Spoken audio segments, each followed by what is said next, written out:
पिछले पार्ट में आपने देखा कि हमारी कहानी का हीरो बे जो एक समय पर 0 लेवल पर अटका हुआ था, लेकिन उसकी जिंदगी उस वक्त बदल जाती है जब उसके शहर पर थंडर बीस्ट का आक्रमण होता है और एक के बाद एक खतरनाक मॉन्स्टर से लड़कर बे अपने लेवल को अपग्रेड करता है। जब उसका सबसे करीबी दोस्त रेन एक राक्षस के हाथों किडनैप हो जाता है और किडनैप होने के बाद रेन एक राक्षस में तब्दील हो जाता है और तभी होती है एक ऐसी तकरार जिसका इंतजार किसी ने नहीं किया था। रेन और लॉयड जो कि एक दूसरे को भाई मानते थे, अब दोनों एक दूसरे के सामने खड़े थे, जिसमें रेन उसे धोखा देने की कोशिश करता है लेकिन लॉयन उसकी चालों में नहीं आता। इसी बीच लड़कियां बे को बताती हैं कि उनकी सारी तैयारियां पूरी है। ये सुनते ही बे वही की तलवार पर कूदता है और लड़कियों को जादुई सर्कल बनाने का आदेश देता है। इसी बीच रेन के शरीर को 2 हिस्सों में बढ़ते हुए देखकर लॉयन चौंक जाता है, लेकिन असल में वो एक भ्रम था। इसके साथ ही रेन उसका कवच तोड़कर उसे गले से दबोच लेता है। लॉयन इस दौरान उसे समझाने की कोशिश करता है कि वो शक्ति के लालच को छोड़ दे, लेकिन रेन नहीं मानता और आखिरकार लॉयन कुछ ऐसा कर देता है जिसका अंदाजा किसी को भी नहीं था। वो अपनी तलवार रेन के सीने में घुसा देता है, जिससे रेन की सड़ी हुई आत्मा बाहर निकलती है। इसके बाद बे उसे चुनौती देते हुए विजडम इमोर्टल के बारे में पूछता है और साथ ही उसकी हर चोट से बचता हुआ और अपनी खतरनाक एनर्जी से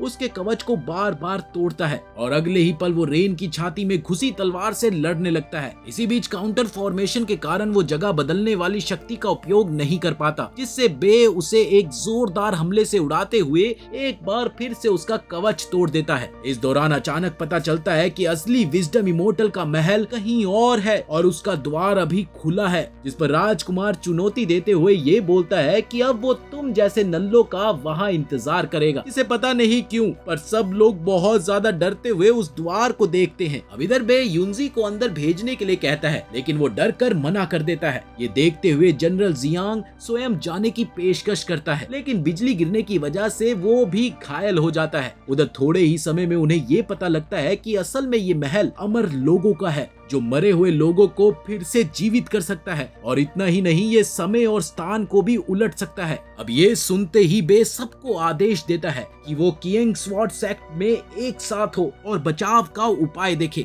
इसके साथ ही बे और उसका पुराना दोस्त इधर एंशिएंट सिटी की निगरानी करते हैं। इसी बीच खोपड़ी राजकुमार को याद दिलाती है कि महल असल में उसी का है जिसे राजकुमार ने कब्जा कर रखा है। वहीं बे लिंक से मिलने के लिए जाता है, जो कि युद्ध में मारे गए आत्माओं को नर्क भेज रहा था। बे उससे फिर से वही सवाल करता है, क्या विजडम इमोर्टल उसे फाउंडेशन एस्टेब्लिशमेंट लेवल तक पहुंचा सकता है? लेकिन इस मामले में लिंक सीक्रेट होने के कारण उसे कुछ नहीं बताता। अब बे उससे लाख मिन्नतें करता है, प्लीज भाई बता दे, प्लीज भाई बता दे, और साथ ही वो उसे अपने सारे एहसानों की याद दिलाता है। इस पर लिंक स्पेस वॉर्टेक्स की ओर इशारा करता है, जिस पर बे गुस्सा हो जाता है क्योंकि वहां अंदर जाने से पता नहीं क्यों पर बिजली रुकती है। लिंक बताता है कि शायद बे जैसे हाई लेवल साधकों पर इसका असर ना हो और इसके साथ ही वो वहां से गायब हो जाता है। इसके बाद बे और वही किगिंग स्वॉर्ड सेक्ट लौटते हैं, जहां लगभग सभी लोग जमा थे। सभी साधक बे से अनुरोध करते हैं कि वो महल में जाकर राजकुमार को मारे। इस पर बे उन्हें बताता है कि वो लोग महल में सीधे नहीं घुस सकते,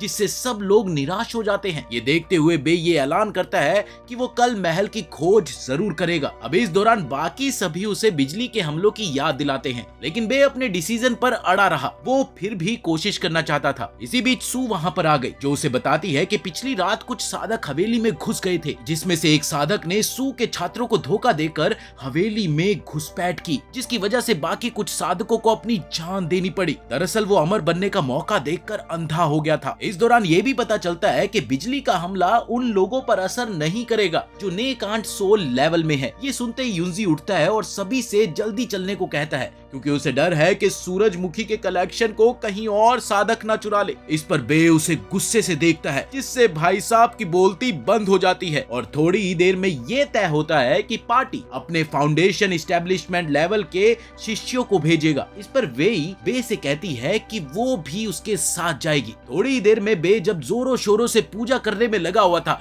ओ मंगलम मंगलम, बे उसे फिर से टोकती है और पूछती है कि वो उसे जाने क्यों नहीं दे रहा। इस पर बे उसे याद दिलाता है कि असल में हवेली उसके खून से एक्टिव हुई थी, इसीलिए उसके लिए वहां जाना सुरक्षित नहीं है। फिर भी वे उसे मनाती रहती है और उसके बार बार कहने पर बे मान जाता है। आखिरकार ये लड़कियां इतनी चालू क्यों होती है यार। खैर, बे उसे इमरजेंसी के लिए अपनी तलवार की एनर्जी से भरी 3 बांस की छड़ियां देता है। अभी इस दौरान वेई उसके इस केयरिंग नेचर से बड़ी इमोशनल हो जाती है। अभी वेई का गाल लाल हुआ ही था कि तभी वहां जीनो आ जाती है, जो कि उनके लिए चाय और स्नैक्स लेकर आई थी। जीनो बताती है कि वो भी हवेली जाएगी और उसे अपने मास्टर से अनुमति लेने की जरूरत नहीं है। इस पर वही उसे वहां से खींच कर ले जाती है ताकि वो उसे परेशान करना बंद करे। दूसरी तरफ पहले वाला साधक हवेली में पकड़ा जाता है, जिस पर खोपड़ी राजकुमार को चिढ़ाती है। उसका कहना था कि वो कमजोर है और बे के शरीर के लिए काफी लालची है। इधर जब सभी लोग घुसने के लिए तैयारी कर रहे होते हैं, तभी स्पेस वर्टेक्स उन पर हमला करता है और उन्हें जमीन पर फेंक देता है। तभी अचानक एक धुएं की खोपड़ी बे से कहती है कि वो अपनी नल्ली चाले चलना बंद करे और अंदर आए। इससे बे गुस्से में हवेली की ओर बढ़ता है। रुक बेटा, अभी बताता हूँ तुझे, तेरी ऐसी की तैसी। अब बे हुंग फू पर गुस्सा करता है कि उसने मजबूत आदमियों की जगह 4 औरतें भेजी, लेकिन वो उसे उल्टा भरोसा दिलाता है कि वो भी उतनी ही शक्तिशाली है। बेटू, तुझे पता है ये अपनी जीनो है ना, डेमन सेक्ट की सबसे रैपचिक बच्ची है, बोले तो बिल्कुल तोड़-फोड़ टाइप्स। ये सुनकर जीनो बे के आसपास प्यारी बनने की कोशिश करती है, जिससे बे परेशान हो जाता है। अब इसके बाद सू पूछती है कि क्या उसे डर है कि उसकी चेली उसे फंसा लेगी। तभी जांग की ट्रेनी आगे आती है और कहती है कि उसे एक आदमी की तरह देखे, लेकिन भाई साहब उसका कमाल का फिगर देखकर बे के दिमाग में बस एक सेंटेंस आता है, 32, 34, 36। ये तो मुश्किल है भाई। थोड़ी ही देर में चारों लड़कियां तैयार होकर हवेली जाने लगती है। वे बे से कहती है कि वो उसकी फ्लाइंग तलवार पर चढ़े, लेकिन बे मना कर देता है और वो खुद के लिए एक अलग रास्ता रखते हुए उन्हें पहले भेज देता है। इसी बीच बे सू से एक एहसान मांगता है। दरअसल बे की मांग ये थी कि सू अपना वाद यंत्र बजाती रहे, जिससे लहरें बनती है, जिसका इस्तेमाल कर बे आसमान में चलकर हवेली तक पहुंचना चाहता है। और हुआ भी कुछ ऐसा ही। धीरे धीरे सू की धुन तेज होती गई और फिर वो बे को हवेली के अंदर ढकेल देती है। इसके साथ ही लड़कियां भी उसके पीछे हवेली में एंट्री करती है। अब इधर प्रिंस देखता है कि वो लोग आ गए, इसीलिए वो उन्हें एक छोटा सा तोहफा देता है, जिससे अचानक से एक लड़की की टिकटॉक वीडियो उसके सामने आ जाती है, लेकिन वे उन्हें नजरअंदाज करके आगे बढ़ने को कहता है। फिर थोड़ी ही देर में वो एक और रास्ते से गुजरते हैं, जहाँ का सीन देखकर इंसान की तबीयत खुश हो जाए। इतनी सुंदर जगह, कुछ और नहीं सोचना। इसी बीच बे गिरने ही वाला होता है, लेकिन तभी जीनो उसे पकड़ लेती है और सभी सुरक्षित उतरते हैं। इस दौरान बे पत्थर पर लिखी बात पढ़ता है, जिसमें जीवन के 8 दुख लिखे होते हैं। तभी पहला दुख यानी कि जन्म का दरवाजा खुलता है और सभी उसमें चले जाते हैं। थोड़ी ही देर में जैसे ही उन्होंने बाहर कदम रखा, वो खुद को गुलाबी फूलों से भरे एक बगीचे में पाते हैं, जहाँ चारों ओर दिल के आकार के बादल और पेड़ों पर चहचहाते पक्षी दिखाई दे रहे थे। इधर सभी लड़कियां इस बेहद सुंदर सीन को देखकर लगभग बावली सी हो जाती है। Oh my God! लेकिन बे को ये मंजर कुछ अटपटा लगता है। वो अगले ही पल सबको सांस रोकने के लिए कहता है, सभी लोग अपनी सांस रोक लो, क्योंकि ये जगह माया जाल पैदा करने वाली हवा से भरा हुआ था। बेचारे बे से डिसीजन लेने में थोड़ी सी देर हो जाती है। वो जैसे ही पीछे मुड़कर देखता है, उधर सभी लड़कियां उसके प्यार में पागल हो चुकी थी और उन सब में बस एक ही होड़ लगी थी, कौन बे को अपना बंदा बनाएगा। वो इसके लिए बे से मिन्नतें करती है, प्लीज प्लीज। अब ये देखकर कि चारों का टारगेट एक ही बंदा है, उनकी आपस में लड़ाई हो जाती है और उन्होंने लड़ाई का इनाम ये रखा था कि जो भी जीतेगा वो ही बे से शादी करेगा। इसके साथ ही उन सभी के बीच एक जबरदस्त कंपटीशन शुरू हो जाता है। इधर बे बार बार उन्हें कहता है धुएं को बाहर निकालो, लेकिन कोई उसकी बात नहीं सुनता। वहीं दूसरी ओर राजकुमार अपने सिंहासन से ये मस्त तमाशा देखकर खूब एंजॉय कर रहा होता है। अब इसी बीच बे गुस्से में चिल्लाता है कि अगर उन्होंने उसे नहीं छोड़ा तो वो उन्हें पनिशमेंट देगा। फिर एक गहरी सांस के साथ वो पूरे धुएं को खुद में समेट लेता है, जिससे बगीचे का वो नकली सीन भी गायब हो जाता है। अब जैसे ही सब लोग अपने होश में वापस आते हैं, तो लड़कियां बड़ी परेशान होकर पूछती है कि क्या बे ठीक है। इसके जवाब में बे उनके चेहरों पर जोर से पात देता है, जिससे लगभग सभी के अपने नाक के बाल जल जाते हैं और वो बदबू से नाक पकड़ के पीछे हट जाती है। जबकि बे कहता है कि शुक्र मनाओ मेरे इस बात का। इसके बाद वो सब मिलकर बाहर निकलने का रास्ता ढूंढने लगते हैं। लेकिन तभी अचानक दीवारें उनके चारों ओर से सिकुड़ने लगती है। ये जन्म का द्वार था जो उन्हें फंसा रहा था। लेकिन भैया, अपने नल्ले सुपरस्टार को कोई ऐसे ही मात दे दे, ये तो हो ही नहीं सकता। वो अपनी तलवार ऊपर फेंकता है जिससे दीवारें रुक जाती है और फिर एक शक्ति सबको आसमान में ऊपर खींच लेती है। ये देखकर राजकुमार गुस्से से भर जाता है। अब वो इस स्टेज को भी बड़े प्यार से पार कर लेते हैं। गुस्से में आकर राजकुमार अपने सिंहासन पर लगे सुनहरे बटन को घुमाता है और उन्हें अगले द्वार में फेंक देता है। इसके बाद जब वो नीचे गिरते हैं तो सब खुद को ठीक करते हैं। बे तुरंत जानना चाहता है कि वो कहाँ पर आ पहुंचे हैं। वो पास जाकर एक पत्थर पर लिखी बात पढ़ता है जहाँ पर लिखा होता है कि हर कोई एक दिन बूढ़ा होगा, जिससे उन्हें पता चलता है कि अब उन्हें बुढ़ापे का भ्रम का सामना करना है। इसी बीच बे लड़कियों से कहता है कि वो कहीं ना जाए, लेकिन फिर से देर हो जाती है। जैसे ही वो पलटता है तो उसने देखा कि सब लड़कियां बूढ़ी दादी में बदल चुकी है।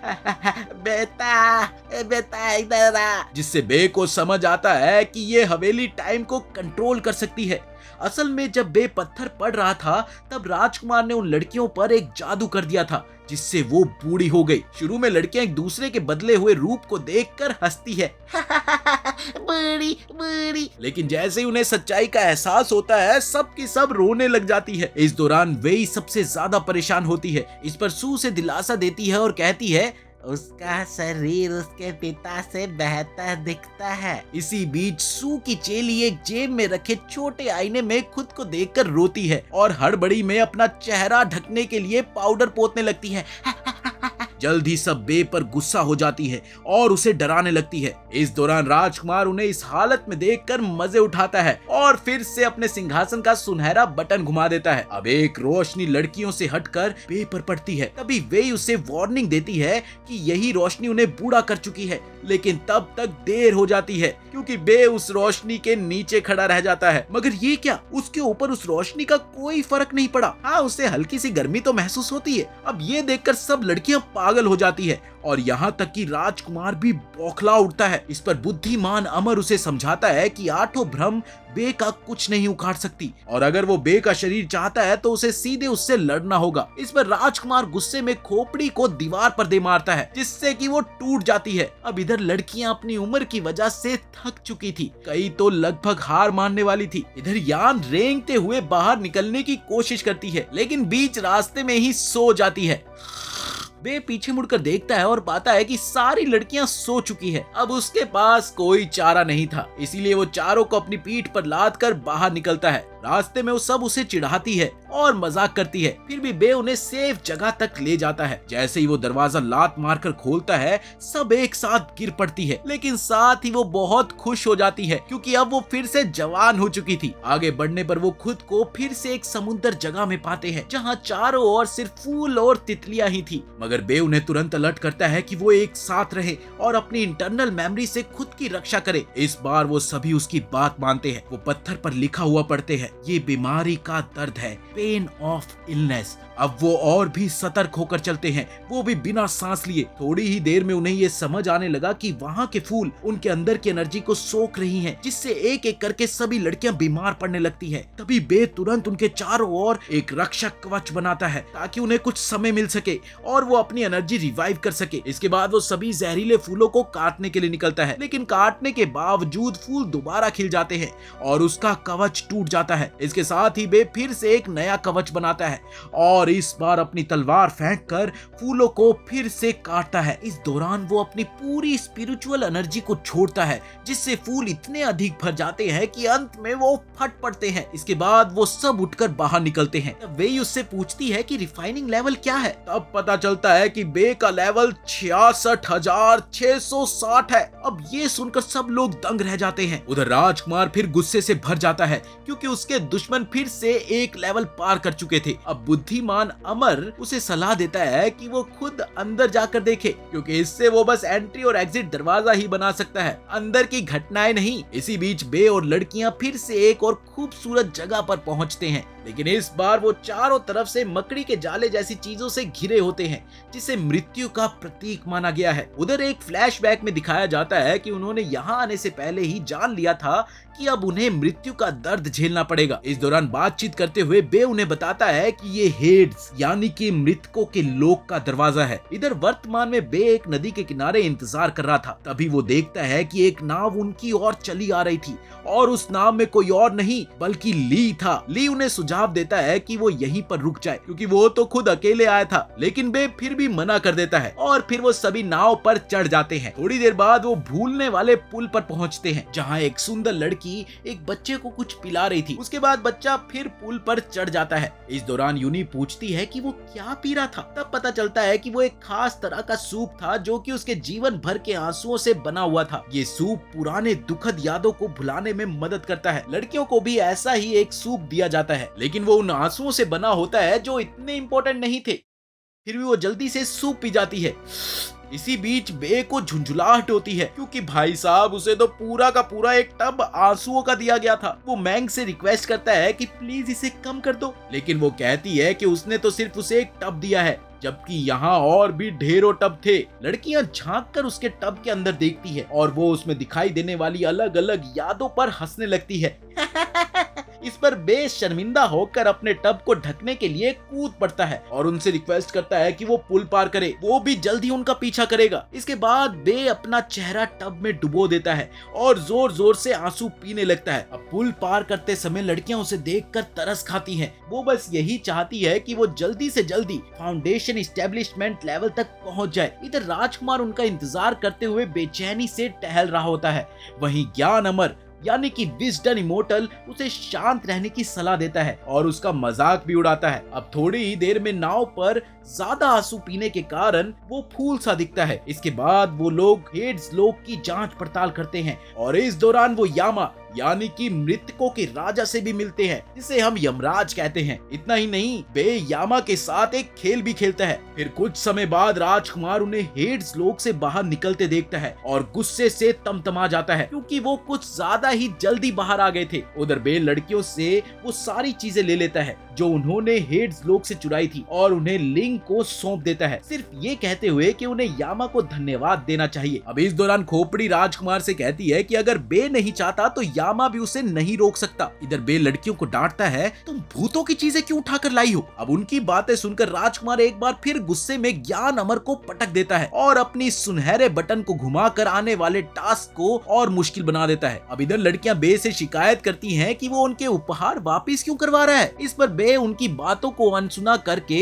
उन्हें सावधान करता है कि वो अब एक नई जगह में आ गए हैं जो तारों से भरी गैलेक्सी जैसी दिखती है। इसी बीच एक क्रिस्टल जैसी दिखने वाली चीज घूमते हुए बे की ओर आती है, जिस पर लिखा था कि वो अब 7वें दर्द, जिसे हम पेन ऑफ ऑब्जेशन कहते हैं, उसमें पहुंच चुके हैं। अब ये देखकर बे चौंक जाता है क्योंकि वो अचानक से सीधे 7वें दर्द पर पहुंच गए थे। फिर क्रिस्टल घूमना शुरू कर देता है और बे को एहसास होता है कि अब सारे दर्द, नफरत, इच्छा और जुनून आपस में मिल रहे हैं। इसी बीच बे जैसे ही पीछे मुड़ता है तो वो पाता है कि सारी लड़कियां गायब है। वो एक एक करके उन्हें बुलाता है लेकिन किसी का कोई जवाब नहीं मिलता। तभी एक और क्रिस्टल बे को उसकी यादों का सीन दिखाता है जिसमें उसका गुरु उसे ताना मारते हुए कहता है, अरे लानत है नल्ले तुझ पर, अब तक फाउंडेशन एस्टेब्लिशमेंट लेवल तक नहीं पहुंचा तू, हट। इसके साथ ही बे को उसके पास्ट की यादें भी दिखाई जाती है जिनमें से कुछ उसे खुद भी याद नहीं थी। कैसे उसके माता पिता ने उसे छोटे होते ही छोड़ दिया था क्योंकि वो उसका पालन पोषण नहीं कर सकते थे। फिर बे पीछे मुड़ता है और फाउंडेशन एस्टेब्लिशमेंट की किताब देखता है जो कि उसे एक करारा झटका देती है। दूसरी ओर वेई को भी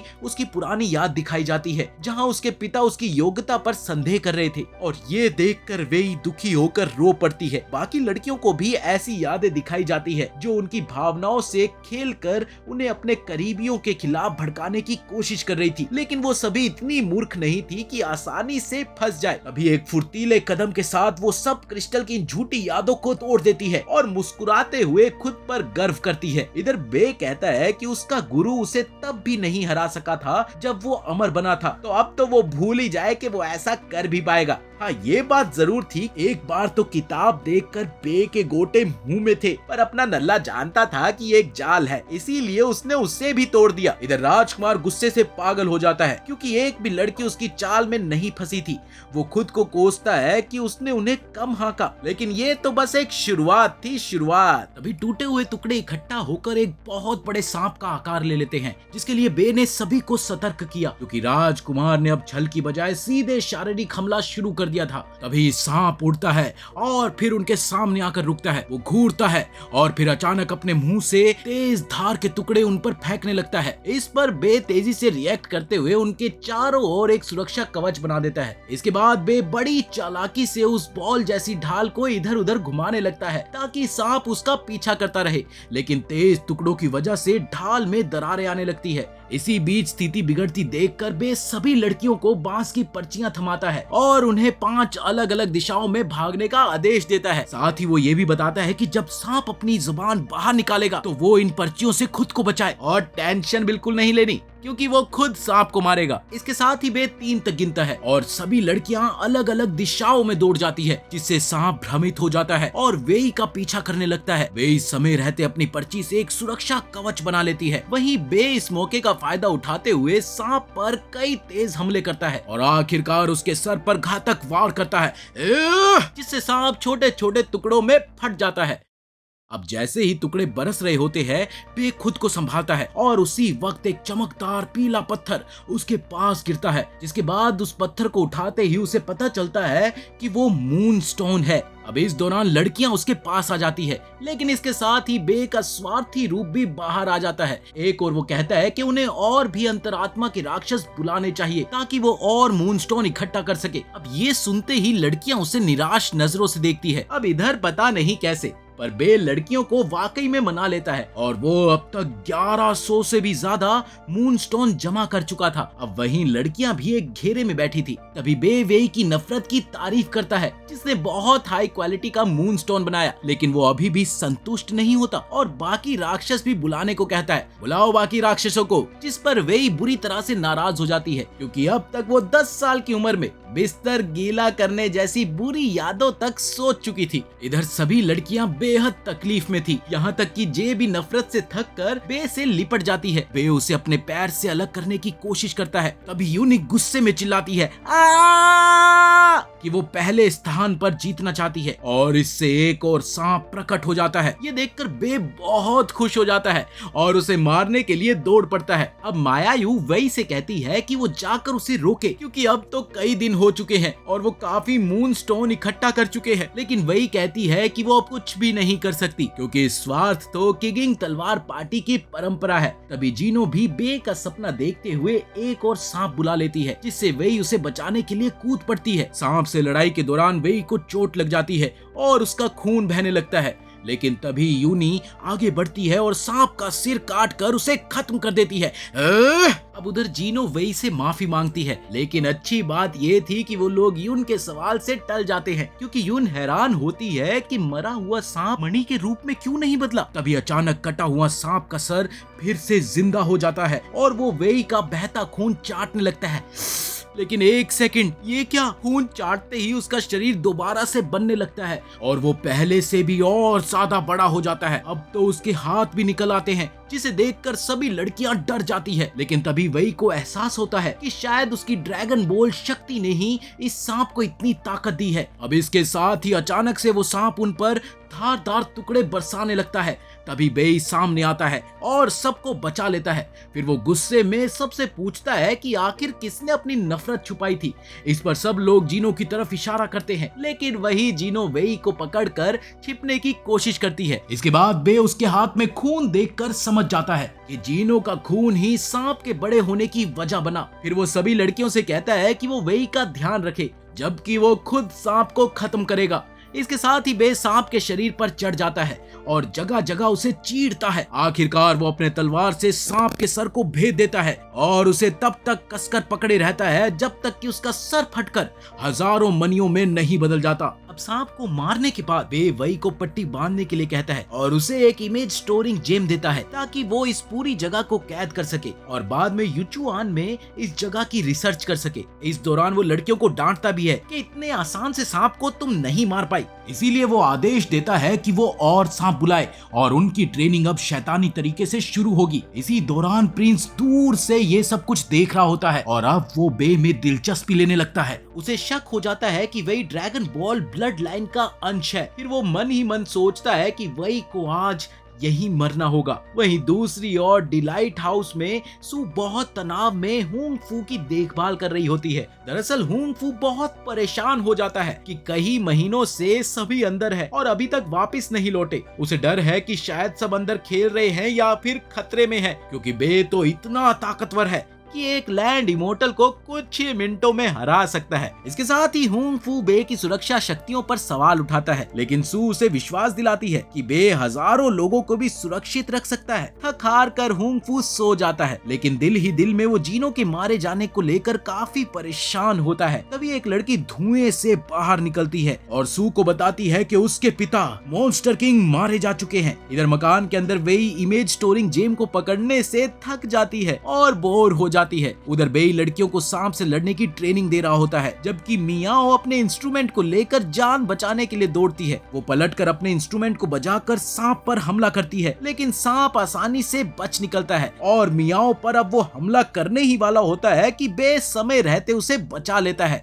और सांप को मार डालता है। फिर इस सांप के मरते ही और मणियां गिरने लगती है। उधर लड़कियां थक कर चूर हो जाती है, लेकिन बे हर बार एक और नया सांप बुला लेता है, जिससे सभी सोचने लगते हैं कि आखिर बे के दिल में कितनी नफरत भरी है। वो उन्हें आदेश देता है कि वो इस बार मिलकर उसे हराए। वो पूरी ताकत से हमला करती है, लेकिन फिर भी कामयाब नहीं होती, जिसे देखकर बे निराश हो जाता है। इसके साथ ही बे गुस्से में आ गया क्योंकि उसे बाहर निकलने का रास्ता नहीं मिल रहा। वो लैंड इमोर्टल को चुनौती देता है कि वो उसके सामने आकर लड़े। अब इधर डिलाइट हाउस में लड़की सू से कहती है कि अब उसे और जिम्मेदारी लेनी चाहिए, क्योंकि उसके खून की शुद्धता दंगों और राक्षसों से शहर को बचा सकती है। लोग उसके खून की कीमत समझेंगे और वो अपने करीबियों को भी बचा सकती है। इस दौरान मकान के अंदर लड़कियां भी सांप से लड़ रही होती है, जहां एक तरफ यूफी उससे जकड़ती है और मियाओ अपने इंस्ट्रूमेंट की तारों से उसे स्ट्रैंगुलेट करती है। फिर यूफी उसे चाकू से घोंपती है। इसके बाद सांप गुस्से में मुंह खोलकर हमला करता है, लेकिन जीनो आगे बढ़ती है और तारों से उसे और कसकर बांध देती है और फिर आखिर में जीनो उसे खत्म कर देती है, जिसके बाद ढेर सारी मणियां गिरती है। फिर सभी एक साथ काम करने पर गर्व महसूस करते हैं। तभी वही जाकर बे से पूछती है कि क्या वो अब भी सांपों से लड़ सकती है, लेकिन बे उसे मना कर देता है और कहता है कि वो और जगहों को खोजे। फिर बे एक और बहुत बड़े सांप को बुलाता है, जिसे वो अपनी पहली नाकाम मोहब्बत कहता है। अब लड़कियां तो उसके आकार को देखकर दंग रह जाती है। तभी प्रिंस को एहसास होता है कि अगर बे वेई को नहीं लड़ने देगा तो उसे खुद सामने आना पड़ेगा। वो अपना कपड़ा छोड़ देता है और अपनी लाल सड़ी हुई आत्मा को दरवाजे के अंदर भेजता है। इस दौरान विजडन इमोर्टल कहता है कि वो बे के आने का इंतजार कर रहा था। लड़कियां जैसे ही नए सांप को मार गिराती है, वो बे से गिड़गिड़ाती है, तुमने काफी मणियां इकट्ठी कर ली है और वेई ने भी सब रिकॉर्ड कर लिया है। लेकिन तभी लैंड इमोर्टल प्रकट होता है और वो सारी मणियां सोख लेता है, जिससे बे गुस्से से भर उठता है, क्योंकि वो उसकी मेहनत की कमाई थी। तभी धुएं के बीच एक बहुत बड़ा डरावना दानव बनता है और कहता है कि वो अब उन्हें उनके अंदर के राक्षसों का स्वाद चखाएगा। बे समझ जाता है कि प्रिंस ने 4 दर्दों की शक्तियां अपने शरीर में इकट्ठा कर ली है। प्रिंस उससे कहता है कि अगर बे अपने शरीर को सौंप दे तो बाकी सबको जाने देगा, लेकिन इस पर बे उसका मजाक उड़ाते हुए कहता है वो हमेशा दूसरों से चीजें छीनता है और कभी भी लोकप्रिय नहीं रहा, जिससे प्रिंस गुस्से से भर उठता है। फिर बे उसे लड़ाई के लिए उकसाता है, जिससे दानव और भी ज्यादा ताकतवर हो जाता है और बे पर हमला करता है, लेकिन बे हर बार उसके हाथों को काट देता है। फिर बे उसे चिढ़ाते हुए कहता है अबे ज्यादा जोर से मार ताकि और मनिया गिरे। इससे दानव गुस्से में पागल हो जाता है, लेकिन बे बार बार उसके बॉडी पार्ट्स को काटता रहता है। आखिरकार बे उसे बीच से काट कर खत्म कर देता है। फिर वो लड़कियों को मनिया इकट्ठे करने के लिए कहता है जाओ मनिया इकट्ठी करो। इस दौरान किगिंग तलवार पार्टी में सभी नेता मिलकर राक्षसों से लड़ने की योजना बना रहे होते हैं। कुछ नेता सहयोग की बात करते हैं तो कुछ विरोध की बात करते हैं, जिससे हुंग फू गुस्सा हो जाता है और कहता है कि स्थिति बहुत ही ज्यादा गंभीर है और आप लोगों को मजाक सूझ रहा है। सू सबको शांत करती है और कहती है कि बे जल्द ही वापिस आएगा, अगर नहीं आया तो वो खुद मॉन्स्टर दुनिया में लौट जाएगी। इसके बाद मकान में वही एक मनी उठाती है और जीनिया से पूछती है कि क्या वो फर्स्ट लेवल का स्पिरिचुअल पत्थर है, जिसके जवाब में जीनिया कहती है कि ये तो सांपों से बचे पत्थरों से भी बेहतर है। इसके साथ ही लड़कियां अलग अलग शक्तियों वाले पत्थर ढूंढती है। वहीं यूफी को एक पत्थर मिलता है जो थंडर अटैक पावर 1000 गुना बढ़ा सकता है, इसीलिए वो उसे अपने हथियार पर चिपका लेती है। अब इधर थोड़े समय बाद बे अब भी दानव को चीरता रहता है और मनिया निकालता रहता है। अपनी खस्ता हालत देखकर दानव अब भागने की कोशिश करता है। बे उसे डराता है और वो रोते हुए और मनिया गिराता है। ले भाई तू ये सारी मनिया ले ले, लेकिन मुझे जाने दे। इसी बीच बे को कहीं से खबर मिलती है कि सू ने मदद मांगी है तो उसे जल्दी करना होगा, लेकिन तब तक लैंड इमोर्टल गायब हो चुका होता है और बे जब तक देखता है वो वेई को पकड़ लेता है और उसे नीचे खींच लेता है। इसके साथ ही लैंड इमोर्टल बे को चुनौती देता है कि वो बे को बचा कर दिखाए। अब ये सुनते ही सब लड़कियां भी लड़ने को तैयार हो जाती है, लेकिन बे उन्हें सावधान रहने को कहता है। धीरे धीरे सब तरफ धुआं फैल जाता है और जगह ढलने लगती है और इस दौरान सब लोग एक बेमिसाल थ्रोन रूप में जा गिरते हैं। वहीं बे तेजी से सभी लड़कियों को पकड़कर जमीन पर गिरने से बचाता है। जैसे ही बे जाने की सोचता है उसे मलबे के नीचे से एक आवाज आती है और फिर वहां उसे विजडम इमोर्टल मिलता है। दरअसल विजडम इमोर्टल बे से सौदा करना चाहता था। अगर बे उसे यहाँ से बाहर निकाले तो वो वेई के ठिकाने की जानकारी देगा। वो बताता है कि ये पूरा मकान ड्रैगन बॉल के खून से बना था और अब वेई को एक महान दानव को दोबारा से जिंदा करने के लिए इस्तेमाल किया जा रहा है। वहीं दूसरी तरफ वेई को एक सुनसान जगह पर बांध कर रखा था। अचानक वो जागती है और खुद को छुड़ाने की कोशिश करती है, लेकिन तभी वहां पर लैंड इमोर्टल आ जाता है जो उसे ऐसा करने से रोकता है। वो उसे चेतावनी देता है कि जितनी ज्यादा वो कोशिश करेगी उतना ही ज्यादा उसका खून बहेगा। लेकिन वेई को पूरा भरोसा था कि बे उसे बचाने जरूर आएगा और इतना ही नहीं, ये भी कि राजकुमार उसे हराने में असफल रहेगा, चाहे वो उसका सारा खून ही क्यों ना पी ले। इसके बाद उधर बे वेई को ढूंढने के लिए हवेली में सबसे गहरे हिस्से में जाता है। तभी अचानक एक कुत्ते जैसे राक्षस का हमला होता है। पता चलता है कि ये प्राणी दरअसल एक महान दानव का कंकाल है जो वेई के खून से जाग उठा है। राक्षस बे का पीछा करता है, लेकिन बे अगले ही पल उसका सिर काट देता है। लेकिन ये क्या, राक्षस फिर से अपने आप को ठीक कर लेता है। इसके बाद बे उसकी कमजोर जगह खोजने की कोशिश करता है। वहीं वो साथ ही साथ राक्षस के हमलों से फुर्ती से बचता भी रहता है और समय देखकर आगे बढ़ते हुए उसकी पूंछ को 2 हिस्सों में काट देता है। लेकिन वो पूंछ फिर से उगाती है और ये सीन देखकर सभी लड़कियां बे के लिए काफी परेशान हो रही होती है। इसी बीच काफी मशक्कत के बाद बे पूरे शरीर पर हमला करते हुए आखिरकार उसकी कमजोर जगह का पता लगा लेता है और राक्षस के कई टुकड़े कर देता है। हालांकि उधर राक्षस भी ये समझ जाता है और वो अपनी पूरी ताकत के साथ बे पर हमला करता है, लेकिन इसका बे पर कोई असर नहीं होता। आखिरकार बे उसकी कमजोर जगह पर वार करता है जिससे राक्षस राख में बदल जाता है और लड़कियां बे की सफलता पर खुशी से चिल्लाती है, बे। इसके बाद बे वेई को बंधे हुए पाता है, लेकिन तभी लैंड इमोर्टल का राजकुमार उसे चेतावनी देता है कि अगर बे किसी भी तरह से उसे बचाने की कोशिश करेगा तो वेई मारी जाएगी, क्योंकि अब वेई की आत्मा राजकुमार से बंधी हुई है। ये सुनकर लड़कियां गुस्से में आ जाती है और विजडम इमोर्टल से पूछती है, अरे चालू बेकार खोपड़ी, जल्दी बता राजकुमार को कैसे मारा जाए। तब वो बताता है कि राजकुमार ने अपनी 3 आत्माओं को वेई से बांध दिया है और केवल वही खुद इस बंधन को तोड़ सकता है। इसी बीच किंगिंग स्वॉर्ड सेक्ट में एक आदमी सू और बाकी नेताओं को सूचना देता है कि हवेली में हो रहे कांड से सांग चुयान राज्य पर खतरा मंडरा रहा है। ये सुनते ही सारे पार्टी वाले हवेली और आसमान को गिरने से बचाने के लिए दौड़ पड़ते हैं। इसी दौरान राजकुमार बे को बताता है कि वो हवेली को फिर से जीवित करने के लिए बेई का सारा खून पी जाएगा और तब तक सब मारे जाएंगे। ये सुनकर बे उसे अपने शरीर को वेई के बदले देने की पेशकश करता है, लेकिन वेई उसे रोकने की कोशिश करती है, पर बे उसकी इस बात को नहीं सुनता और राजकुमार को चुनौती देता है कि वो उसका शरीर ले ले। अब जैसे ही राजकुमार बे के शरीर को लेने की कोशिश करता है, बे उसकी 2 आत्माओं को अपने हाथों में पकड़ लेता है और जबरदस्त ताकत लगाकर उन्हें फाड़ देता है। अब केवल एक आत्मा बचती है जो अब भी वेई से जुड़ी हुई है। इसके साथ ही बे वेई से कहता है कि वो अपना बांस का पर्चा इस्तेमाल करे। अब वेई जैसे ही ऐसा करती है तो उसे बहुत दर्द होता है और एक जोरदार स्पिरिचुअल विस्फोट होता है, बूम, जिससे वेई बेहोश होकर सीधा बे की बाहों में गिरती है और उससे पूछती है, क्या मैं मर गई? इस पर बे उसे भरोसा दिलाता है, नहीं रे, बल्कि तुम्हारी जगह बेचारा राजकुमार चल बसा। वो उसे बताता है कि उसकी बांस की पर्ची उसे बचाने के लिए काम आई है। इसके बाद बे उसे लड़कियों के पास ले जाता है। लड़कियां बे की तारीफ करती है और यीफी तो बे से उसकी शिष्य बनने की गुजारिश करती है, प्लीज मुझे शिष्य बना लो। इसके बाद बे विजडम इमोर्टल के पास दौड़ता है और वो उससे विनती करता है कि वो उन्हें बाहर टेलीपोर्ट कर दे, लेकिन इस पर विजडम इमोर्टल उसे साफ मना कर देता है और कहता है कि अब बाहर जाना बेकार है क्योंकि बे ने हवेली का मेन द्वार ही नष्ट कर दिया है और 100 मील तक सब कुछ ढह जाएगा। अब ये सुनकर बे गुस्से में आ जाता है और उसे आदेश देता है कि वो सबको बाहर भेजे। उधर सभी पार्टी और उनके नेता पूरी कोशिश कर रहे होते हैं कि राज्य को बचाया जा सके और आकाश को गिरने से रोका जा सके। उसी समय हुफू सू से कहता है कि वो यहाँ से चले जाए, वो मोर्चा संभालेगा, लेकिन सू मना कर देती है क्योंकि उसे पता है कि इससे बे गुस्सा हो जाएगा। तभी बे प्रकट होता है